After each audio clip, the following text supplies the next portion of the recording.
6分半堂礼到。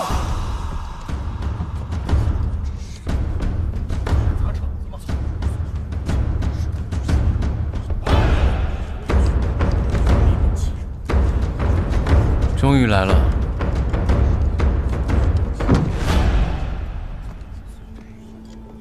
雷洞天率6分半堂弟子拜见苏楼主。苏楼主雄才大略，6分半堂甘拜下风，我等愿意臣服。狄飞京为何不来啊？狄大堂主身体不适，这才叫我们来送个礼，道个贺。既然是恭贺，为何送口棺材啊？那当然是祝苏楼主升官发财。雷总堂已死，他的势力归我，棺材也归我。好，这礼我收了。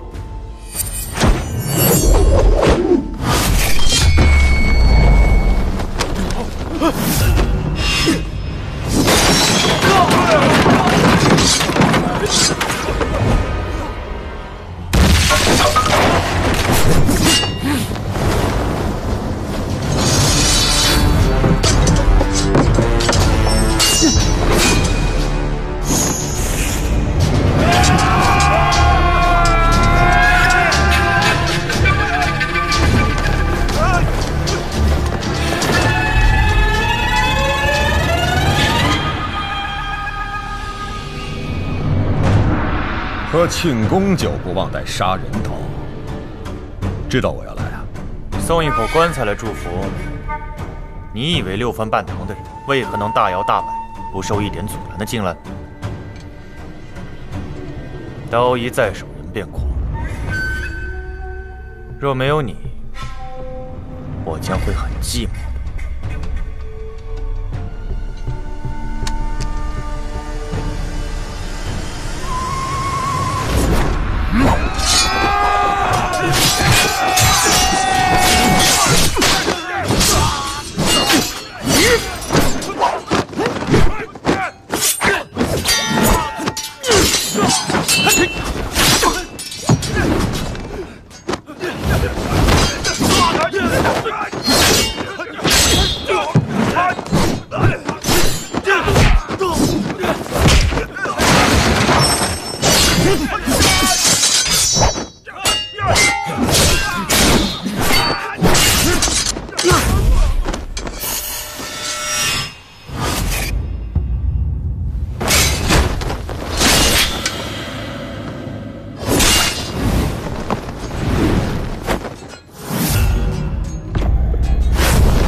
为什么？当年我为了活命，当着你的面亲手杀了我父亲。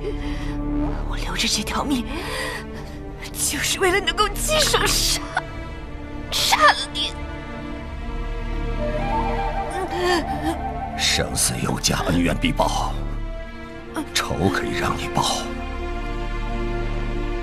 取我这条命，你不够资格。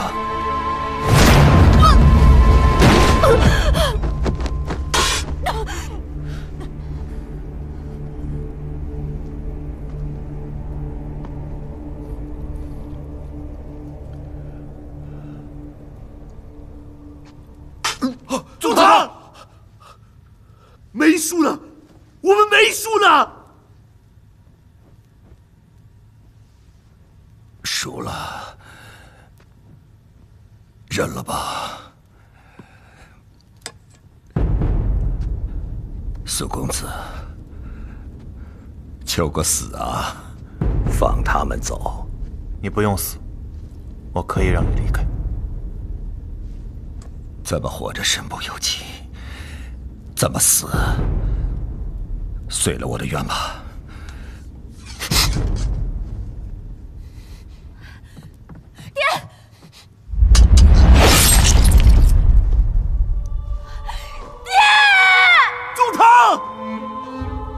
祖堂，我不会败死的。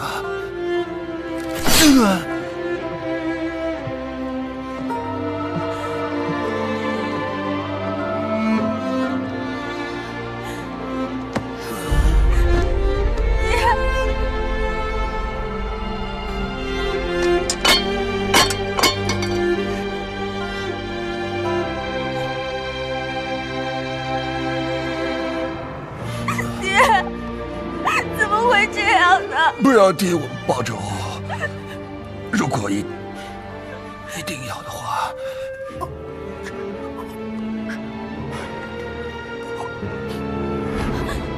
爹，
你二哥想离开了吧？我是你大哥，也是他大哥。兄弟心里想什么，我还是能猜到的。就算二哥他要走，只是不在一起办事情而已。我们三个是兄弟，是一辈子的兄弟。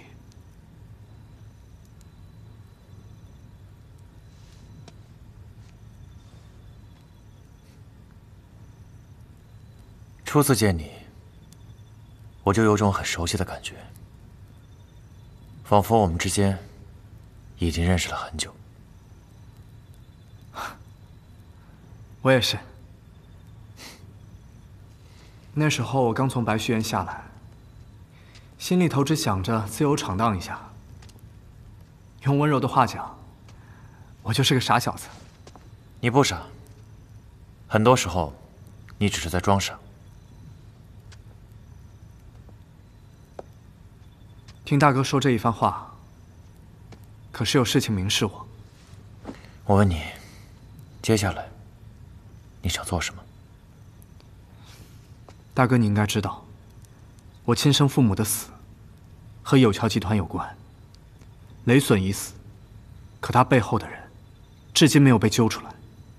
往大了说，我也想像大哥一样，为了江湖做一点事情；往小了说，我想到处去走走，总得有片自由的江湖吧。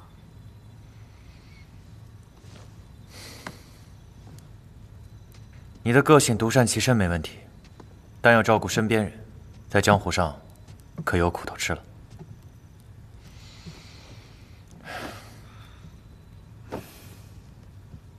但若是你做了这个位置，任何事你想做，甚至你想查，自然就会有很多人帮你。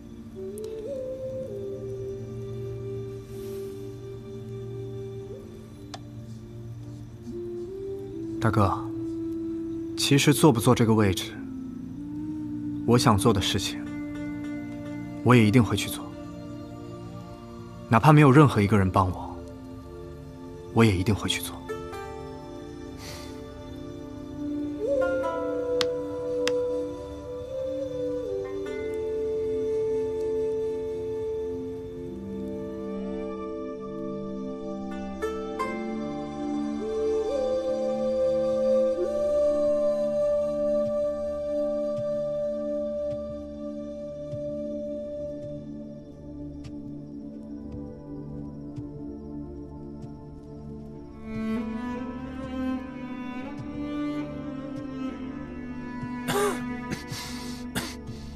大哥，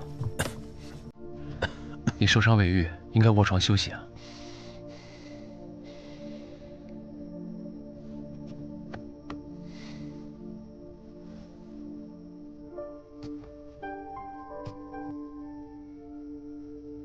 孤飞苍山远，云霄万里高。这是幅好画，对吧，白幽精？大哥怎么知道？其实，从纯儿第一次送我这幅画的时候，我就已经知道。是啊，大哥一直什么都知道。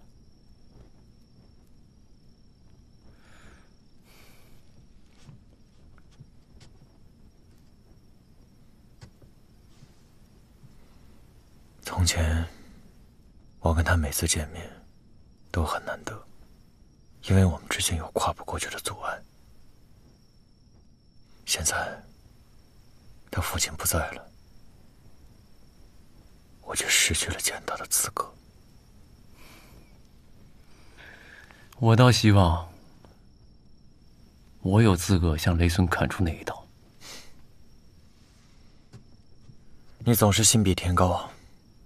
如今江湖上，地位和雷损相当的人已经没有几个。要不，你也砍我一刀？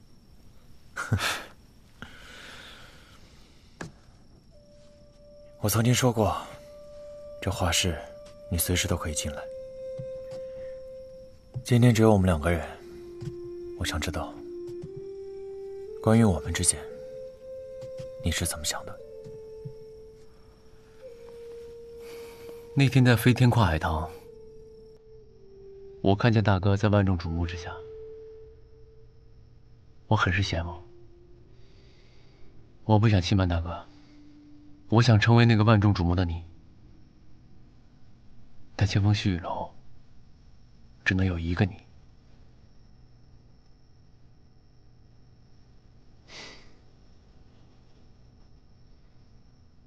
我明白你的意思了。兄弟有鸿鹄之志，我不会阻拦。我尊重你的决定。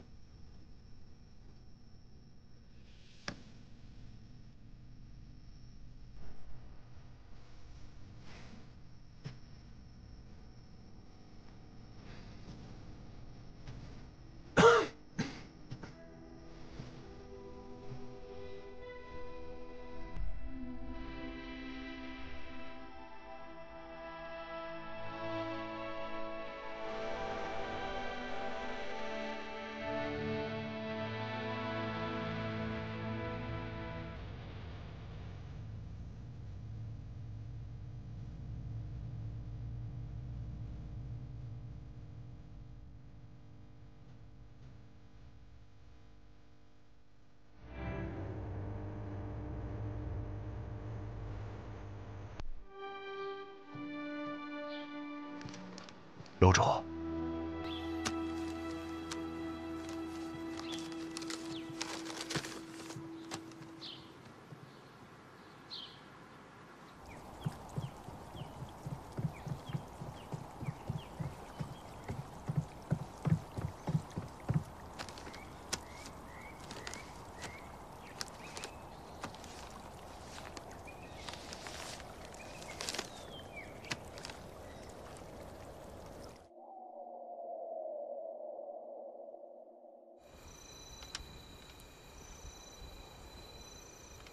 这把挽留剑是把单刃剑，是300年前一位铸剑大师所打造。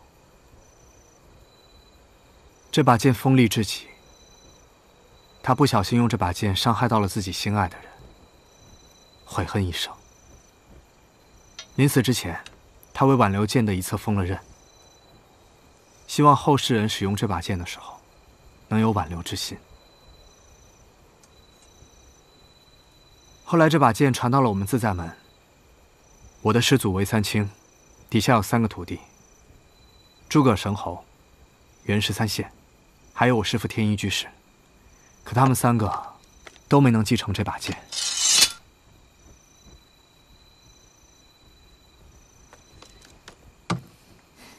神侯说过，见过那朵漂亮的花，便不枉此生，指的便是他心爱的女人。他一生成就极高，却也未能继承挽留剑，估计是未能挽留挚爱吧。江湖传言，袁13县是个输不起败不得的人。他一生痴迷武学，终于练成伤心小剑，但就在练成的那一天，他突然走火入魔，亲手杀死了自己的妻子。他之所以没能继承挽留剑，可能就是因为他没有挽留住自己的本心吧。我爹说过，真正的赢家往往是输得起的人。听了袁13县的事儿，真是应了那句话，输不起的人啊，也赢不得。那你师父呢？为什么没有继承挽留剑？我师父和2位师叔原本情同手足，可后来2位师叔却成了一生的仇敌，我师父也就放弃了继承这把剑，因为他觉得他没能挽留住2个最好的兄弟。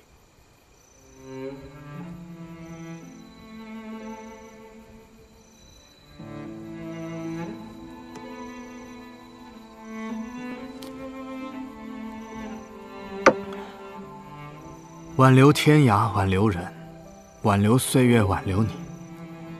我是识挽留的人，我有挽留之心。我不想上一辈的遗憾在我们身上重演。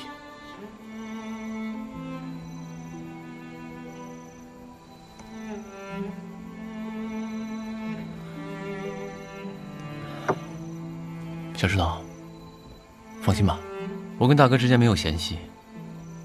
无论什么时候，我们都是兄弟。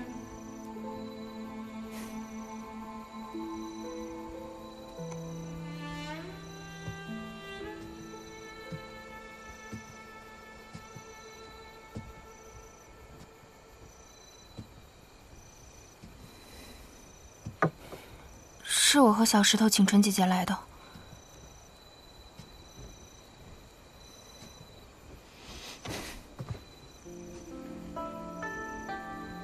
师兄，那件事本非你所愿，你好好和纯姐姐说一说。挽留剑的故事，王小石并没有讲完。有一个姑娘叫小静，她的父亲死在了诸葛身后和袁13县的联手之下。她为了离间2人，也为了报仇，嫁给了袁13县。这一嫁，不是爱，而是恨，痛苦了一生，最后死在了袁13县手里。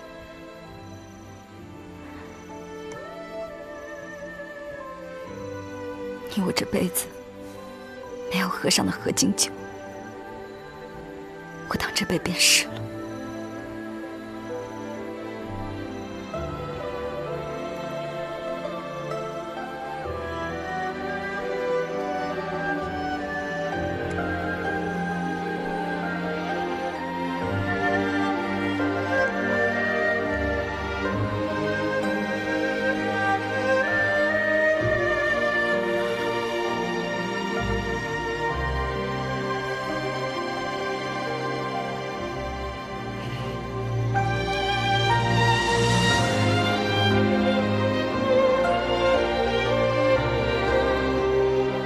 父亲这一生与金风细雨楼为敌，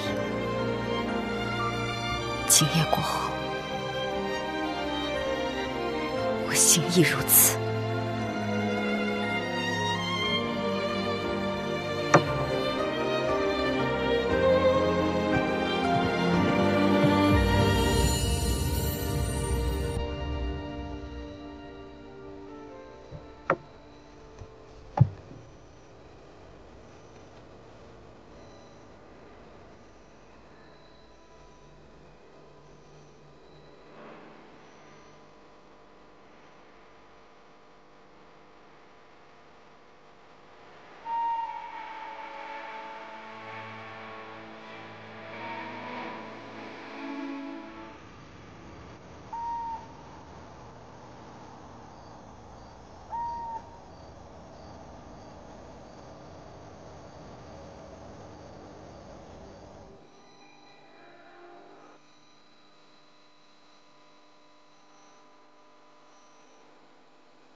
心悲欢，由不得我奈何奈何。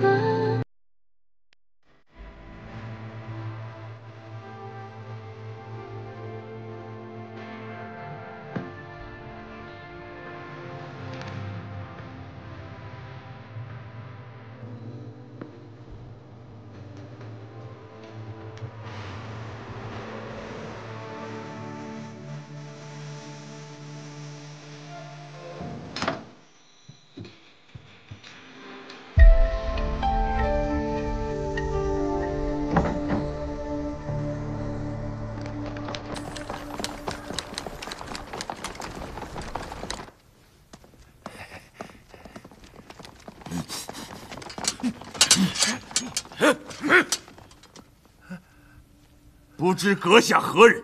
大伤守卫，擅闯我6分半堂，究竟有何意图？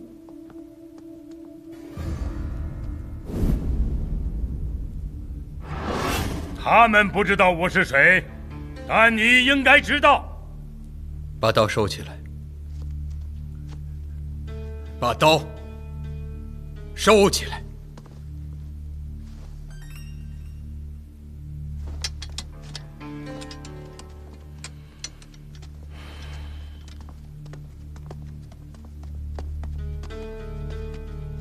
13先生，不知13先生前来，所为何事？丞相令，雷损可以死，6分半堂不能乱。从今以后，6分半堂由我接管。他就是你们新的总堂主。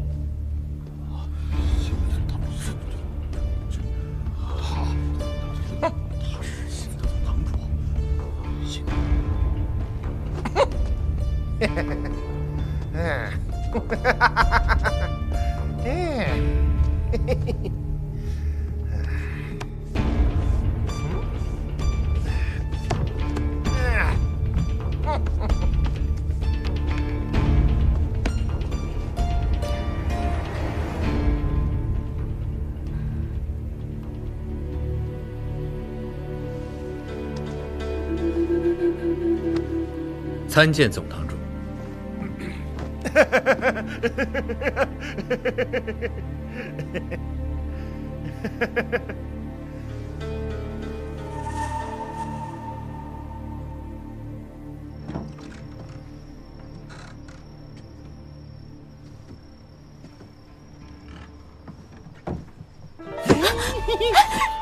哎，你怎么在这里？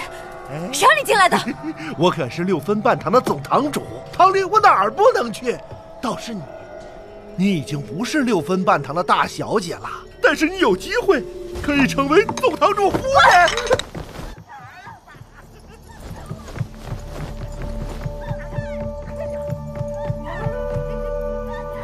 让开！屋里的人没出来之前，谁都不许进去。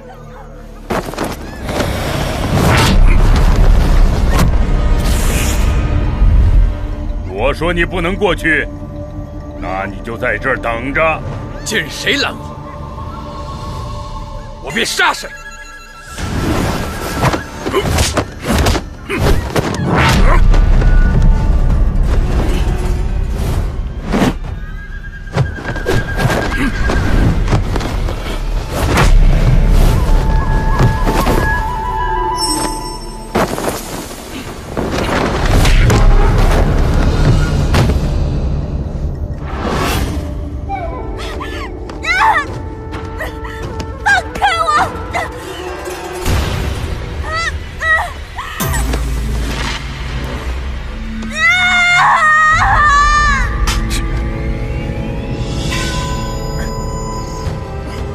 再动，我就杀死你！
放了他，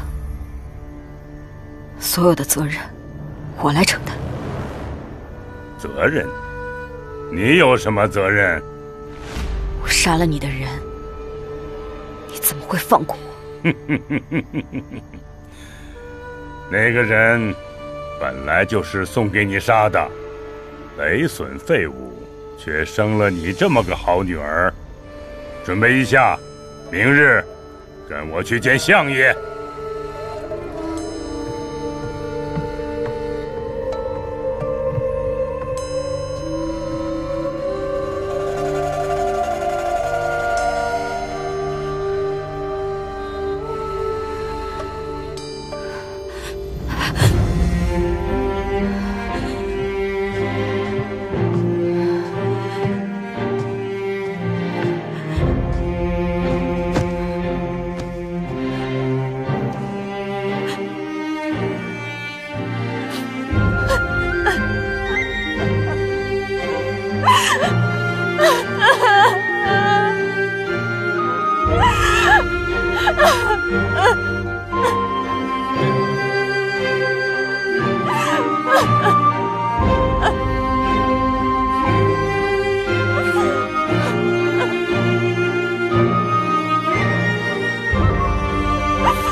相爷在等你，进去吧。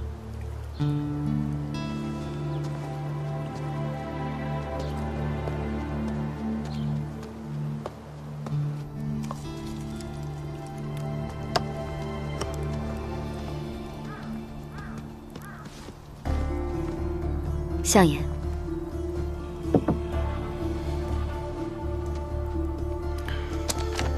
为何到此？我杀了您的人，所以前来和您赔不是。怎么赔？用我自己赔。相爷需要的是一个能接管6分半堂的人，我可以做这个人。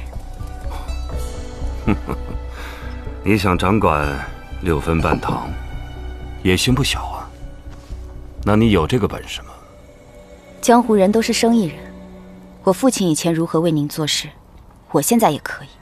你父亲是你父亲，你是你，你怎么能证明你能像你父亲一样呢？我会向您证明的。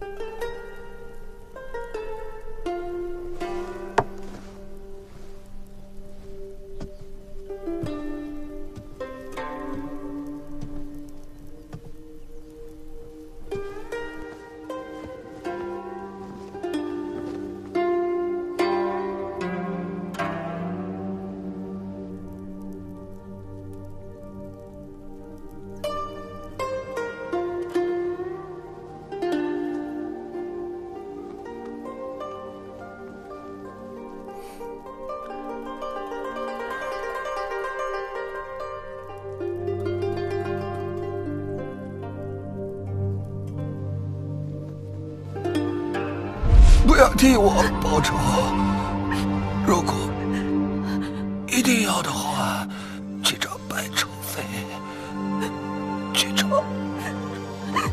爹，爹。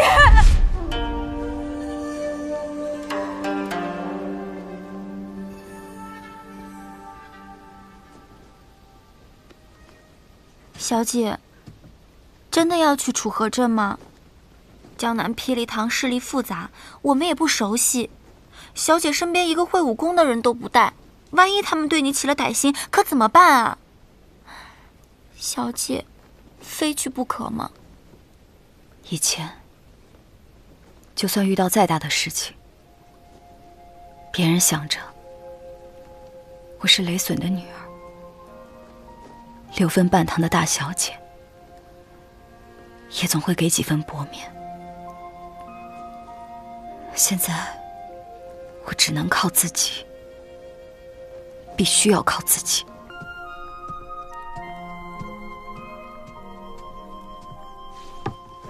没有提前告知便前来拜访，还望没有打扰公子。不去守着你家小姐，到我这儿来干嘛？墨儿此次前来是有一不情之请，还希望公子能够帮忙。自从总堂主走了以后，小姐一直忧心忡忡。她这几日想了许久，才终于下定决心要接掌6分半堂。但是小姐势单力薄，想要撑起现在的6分半堂没有那么容易。总堂主出身江南霹雳堂，小姐便打算收服这股势力，为6分半堂所用。小姐明日就要启程去楚河镇，此行凶险，身边又没有什么信得过的人。白公子，你可愿意同？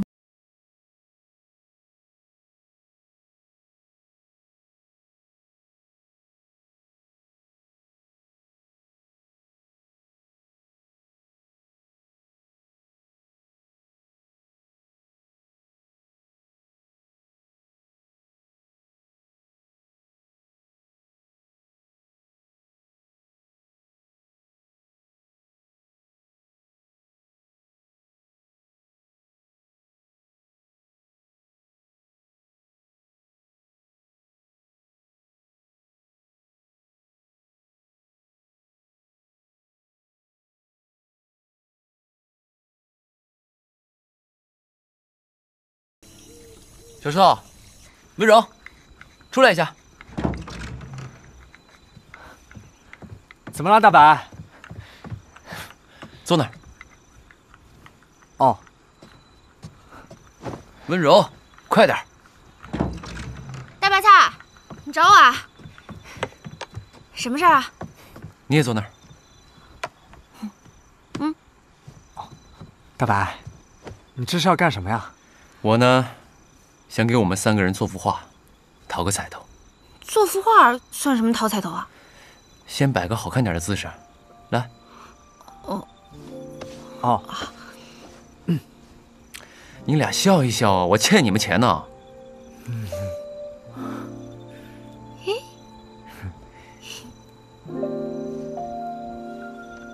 大白，这是你第一次画我，好好画啊！别说话，别乱动。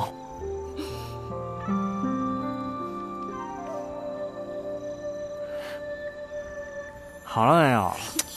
等会儿，我脸要上浆了。忍一会儿。别笑。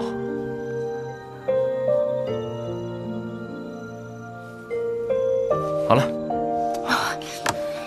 我看看，怎么样？大白，不是说要画3个人吗？现在怎么只有我们2个人啊？你是不是有事要跟我们说呀？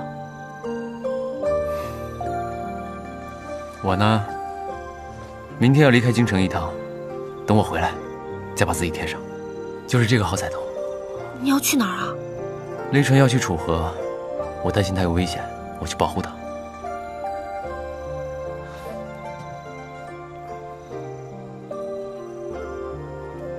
我知道他心里那个人不是我，但我就想护着他。那既然你决定了，就去做吧。有你在纯姐姐身边，我也放心。你可不要让别人欺负了她。还有，你也要照顾好自己。你要是受伤的话，我会受伤，都是我伤别人。就是，大白，那说好了啊，等你回来，一定要把这个补上。这个彩头好。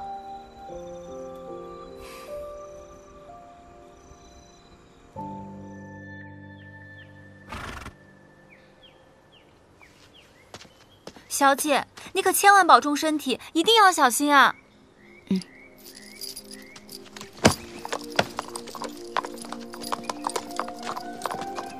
撤。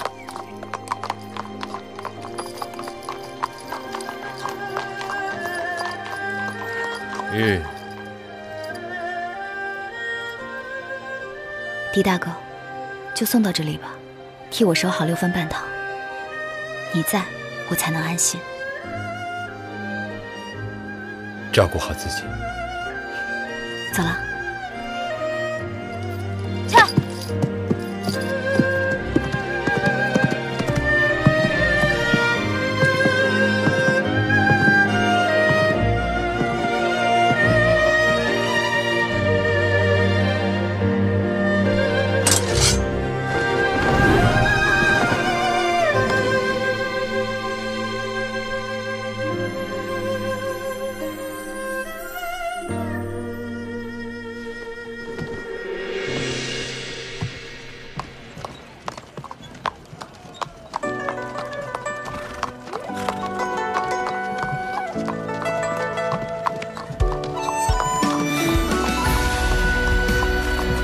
怎么，又要打断我腿啊？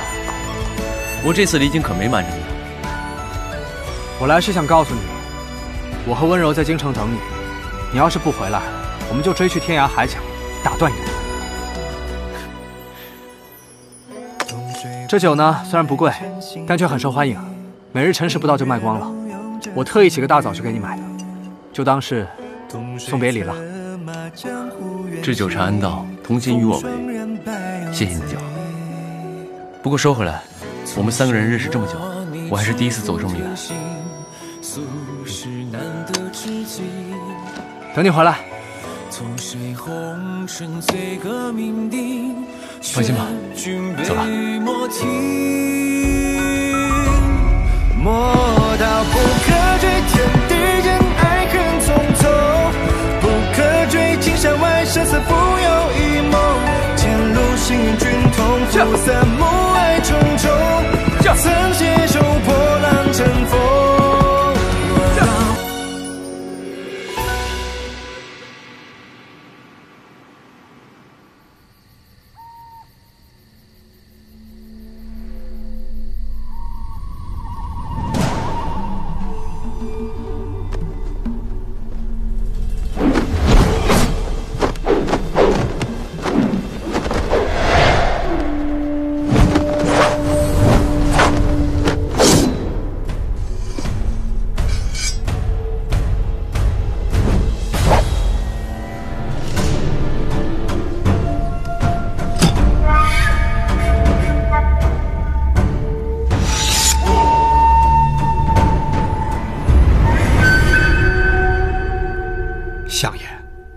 雷隼是个废物，死不足惜。可是这苏梦展一直盯着北方生意不放，迟早是个麻烦。我想，是时候教训他们一下了。怎么教训？安个罪名，该抓的抓，该杀的杀，借此机会灭掉金风细雨楼。安什么罪名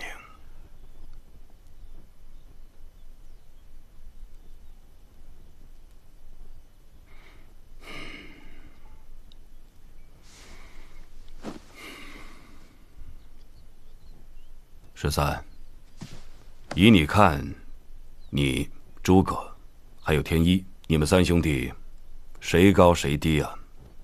若论才情，我不如诸葛；若论阵法，我不如天一；若论武功，他2人皆不如我。我听说，诸葛正我已经回来了。他在朝中的时候一直与我为敌，下野了2年，我清静了2年。如今他又回来，我又开始头疼了。相爷的意思是让13先生去杀掉诸葛。世人皆知我跟相爷的关系，若是由我去杀诸葛，只会给相爷安上一个排除异己的罪名。13，你过来看看这些字，会不会想起来你一位老朋友啊？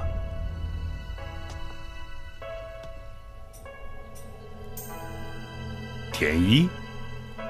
没错，王小石是天一的徒弟，是你跟诸葛的失职。诸葛武功再好，也万万没想到杀他的居然是他的失职，所以这件事让他去办，最适合不过。那么细雨楼的人杀了名满天下的诸葛神侯，往后的事该怎么办？不用我教你了吧？相爷高明，请相爷放心，到时候我一定把金风细雨楼收拾得明明白白。哎，相爷，这王小石怎么会杀他师叔呢？属下去办。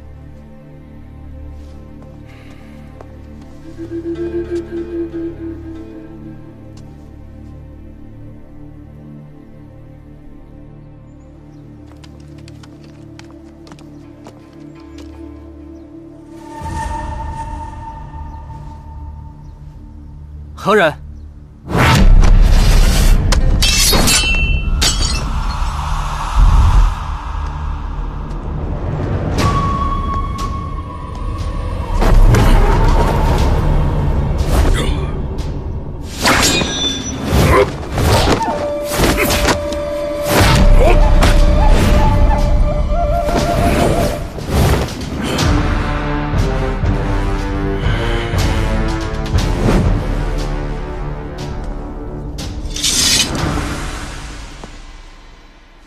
王小石，拜见袁师叔。你我从未见过面，你怎么知道我的身份？师叔用的是自在门的功夫，招式凌厉，收手时也带着3分杀意，那必是袁师叔了。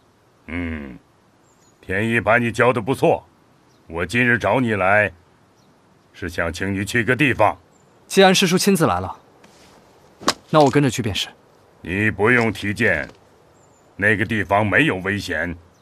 就算是有危险，也用不上你的剑。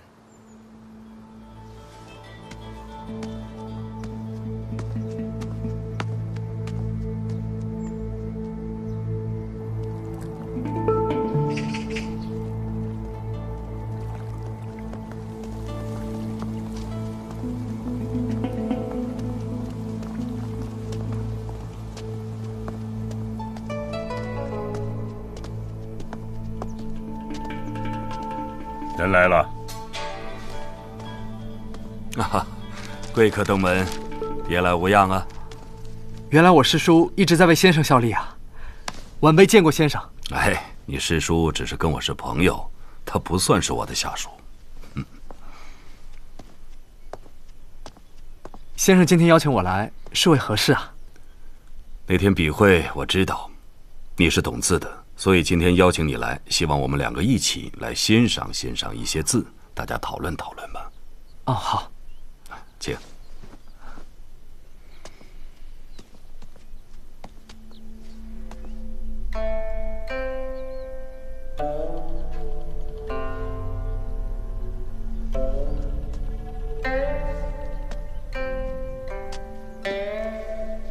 老先生这画阁里，尽收南北100年名家的手笔。今日得见，3生有幸。可是比起这些名家，我更喜欢你的字。你的字有锋芒。一会儿可不可以帮我写一幅字？我想把它挂在这个画阁的中间。先生若是喜欢的话，我倒是能写上一幅。太好了，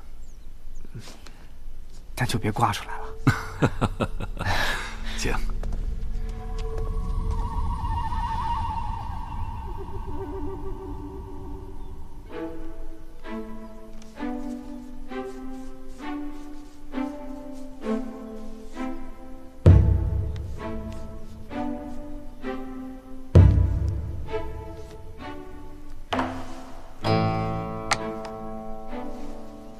为何写这4个字啊？印绶为子，相印为皇，佩子怀皇，位极人臣。这4个字送给老先生，最为合适了。你怎么会知道我的身份的？在这皇家园林里能有这样的别院，可见先生的身份非同一般呐。还有刚才那幅李思训的山水图，是前朝宫中所藏，如今被官家赏赐给一个名臣。若说朝中身份显贵，而又精通书画之人，便只有一位。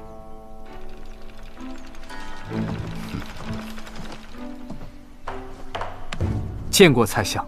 哎呀，年纪轻轻，能文能武。白须园里面的后人，果然是凤凰之才。你的挽留剑，还有在京城做过些什么事，我都有所耳闻。相爷既然对我如此了解，想必是对我观察许久。今日邀请我来此，不只是看字那么简单吧？坐。今天找你来，是为了有桥集团的事。先生知道有桥集团？因为我留意江湖，当然知道有桥集团了。他们一直以来都不择手段去分割江湖上面的利益，他们杀害了很多江湖里面的同道。这个集团不倒下的话，他们会继续祸国殃民。我们一直都想铲除有桥集团，但他们实在隐藏得太深了，难以摸到门路。不止隐藏得太深，还位高权重。相爷，您是知道些什么吗？我听说，他们的首领是名震朝野的诸葛正我，也就是你的师叔。不可能，有桥集团的首领绝对不会是他的。我们只见过2次面，你不相信我是合理的。这样吧，我带你去见一个人。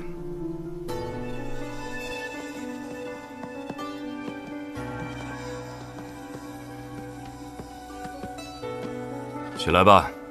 谢相爷。傅宗书，王公子，好久不见。相爷，您说的就是他呀？嗯。这狗贼平时为非作歹，他就是有桥集团的人。他说的话更是一个字都不能信。我说的没错吧？说话！没错，就是因为他是狗官，那有桥集团才可以让他去办事嘛。你不妨先听一听他能说些什么吧。王公子，你听我解释，你听我解释。王公子，你说的没错，我是狗官，可我也是听命办事的人，幕后主谋不是我，是你师叔诸葛正我。我师叔一向声名卓著，我凭什么信你啊？他声名卓著，诸葛狗贼欺上瞒下，镇压良民，手下4大名捕，表面上侠肝义胆，但实际干的都是陷害忠良的勾当。顺他者加官进爵，逆他者生不如死。诸葛狗贼这些年费尽心思经营他的名声，人人都以为他是大忠大义，其实都被他骗了。你满口胡言！你说的这些，就算诸葛师叔现在身在朝中，也未必能做到，更何况他已经下野2年了，现在人在哪儿都不知道。他说的话一个字都不能相信。他那叫下野吗？他那叫金蝉脱壳，躲在幕后，利用有桥集团操控朝野。我本想着加入有桥集团，就有了大靠山，升官发财，谁不喜欢呢？这么说来，傅大人今天是良心发现，想要弃暗投明了。我要是再不弃暗投明，我命就不保了。你们炸了雷损的军火，本来这件事雷损可以担，与我无关，可没成想你们把雷损给杀了，这件事就落在我的头上了，这是掉脑袋的罪，我背不起。所以我冒死找到相爷，只求相爷给我个将功赎罪的机会，供出首恶，留我半条狗命。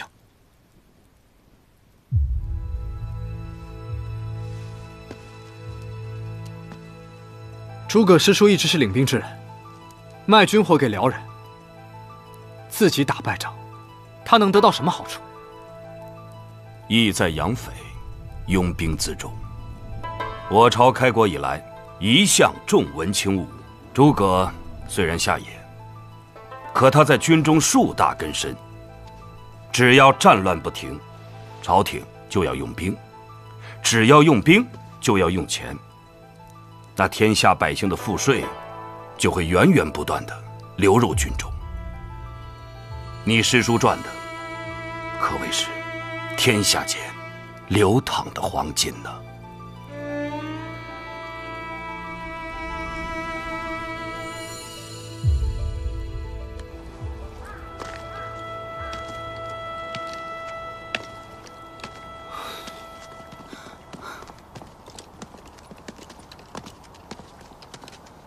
小石头，你去哪儿了？我找了好多地方都没有。我今天有些累了，先回去休息了。我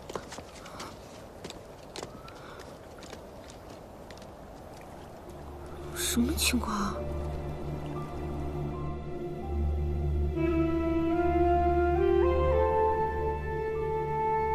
天下间流淌的黄金，就是这句话。傅宗书背后还隐藏着更大的任务。他那叫下野吗？他那叫金蝉脱壳，躲在幕后，利用有桥集团操控朝野。人都有两面，面对巨大的利益，圣人都难以自持。你从你师父那里听说的，是当年的诸葛。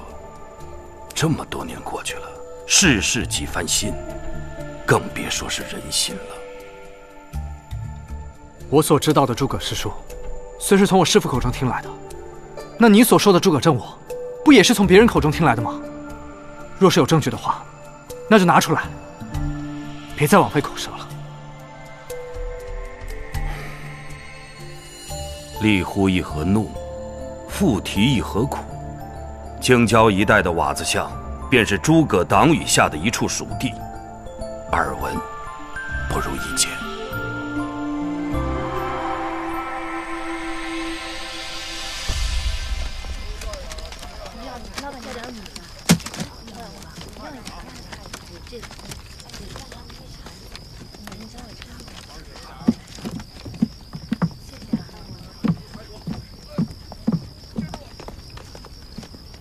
大姐，这瓦子巷这么偏僻，怎么夜市开在这里啊？哎呦，走开走开，你别问这些。不是，我没有别的意思，我就想问。别问了。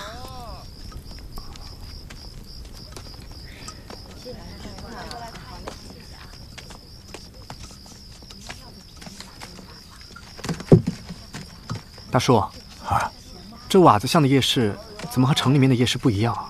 有什么不一样？就是瓦子巷穷呗。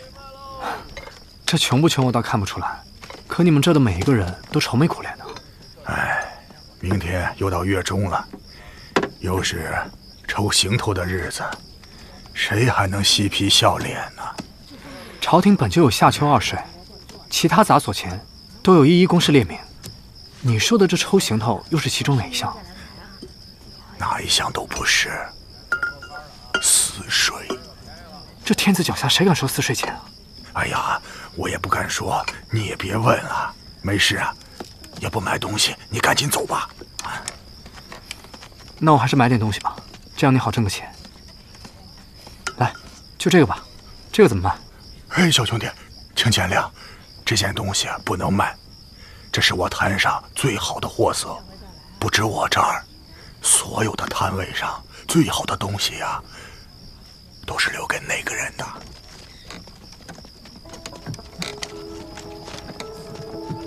你是说，这轿子里的人就是收私税的人？大人，大人，你能救救我兄弟吗？他犯事进了死牢，我实在是没有办法了，只能求您了。从死牢里捞个人倒是不难，不过捞出来以后，命可就不归他自己了呀。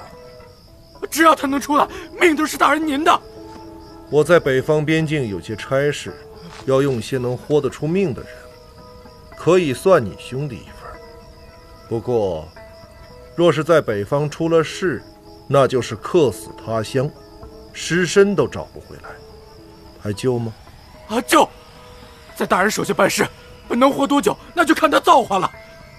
多谢大人，多谢大人。多谢大人，多谢大人，谢谢大人，谢谢大人，多谢大人，多谢大人。程大人的叫贼甘蓝，找死啊！我的绿叶甘蓝，你们也找死啊！说话的是什么人？轿子里的又是什么人？你可知拦路未必会死，可说错话也未必能活。若任你这样的人在京城里胡作非为、目无法纪，那我这刑部班房的道行可算是白修一场。刑部班房又如何？拿人归案总得有理由，杀人治罪也总得有赃证。难不成我这买一酒壶能犯死罪啊？好，很好。这件事我总会办出个起落来，阁下最好警醒些。有劳您费心了。走。谢谢大人，谢谢大人，谢谢大人。大叔，那轿子里的是什么人？这位公子，您得罪的这位可是4大名捕之首6扇门里的无情大人呐，以后可得当心点了啊！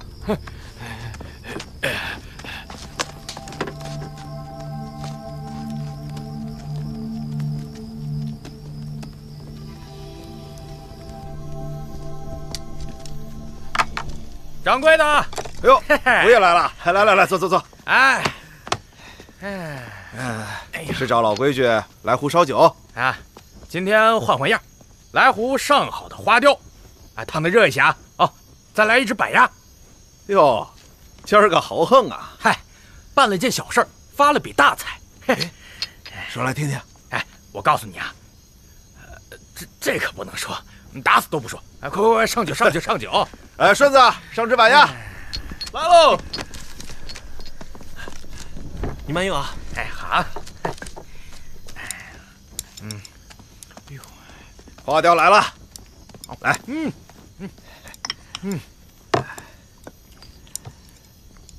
哎，你尝尝，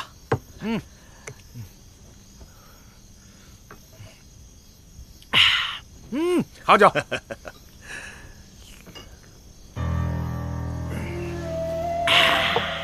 好，这鸭子看着就好吃。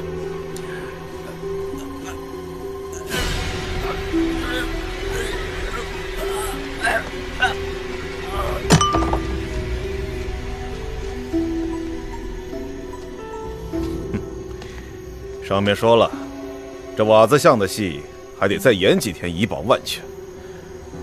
这容易得意忘形的人呐，容易出漏子。找个地儿，埋了。是。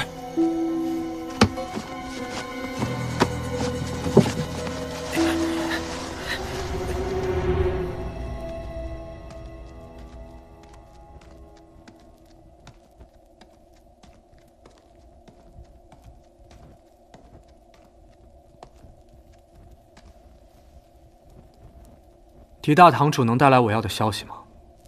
我等这个消息很久了。那要看你想知道些什么。我想先知道，你是不是有桥集团的人？6分半堂为有桥集团办事，那我自然也是为他们办过事的。有桥集团等级森严，像副总书雷总堂这种地位的，才称得上在位者。单靠这几个在位者，就能撬动整个江湖。那幕后主使之人，到底是谁？王药师，我要提醒你，想对付有桥集团，是要付出身家性命的。不光是你一个人，你身边的每一个人的身家性命，你都要赌上。他们的探子无处不在，杀手也无处不在。你甚至不会知道，你说的哪一句话会传到他们的耳朵里。你更不会知道，你身边的哪一个人会是他们的人。很早之前我就说过了，有些事总要有人来做。你追查到现在这个地步，想必对幕后之人的身份心中已经有了猜测。佛前不打诳语。我在这里写下一个字，如果这个字跟你心里面想的一样，那便是他了。